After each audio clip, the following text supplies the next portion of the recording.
Welcome to our channel. Today we how to set up Wix logo uploads and Favicon creation for brand identity detailed guide step by step clearly. To begin setting up your Wix logo uploads and Favicon creation, first, log in to your Wix account. Navigate to your website's dashboard. On the left-hand menu, select the Settings option. Scroll down and click on Branding. Here, you will see the option to upload your logo.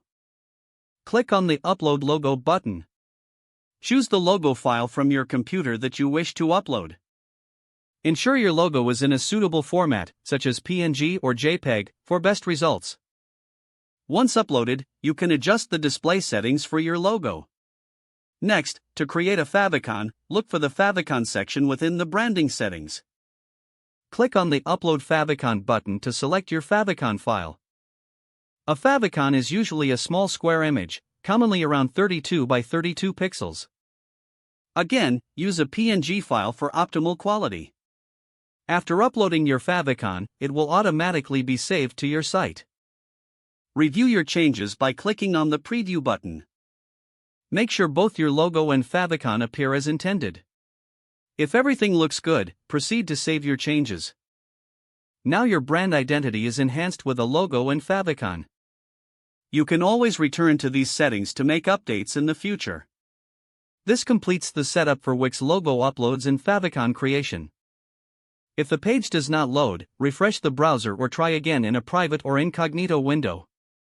Make sure you are using the correct email address, then retype it carefully to avoid small typos. If your password is not accepted, use the reset option and create a new strong password you can remember.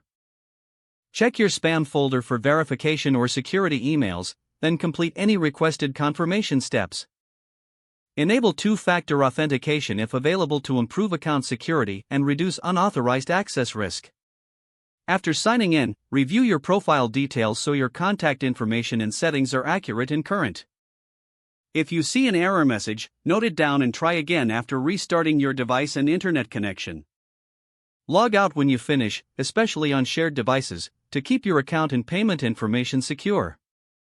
If the page does not load, refresh the browser or try again in a private or incognito window. Don't forget to like this video and subscribe to our channel for more step-by-step tech guides.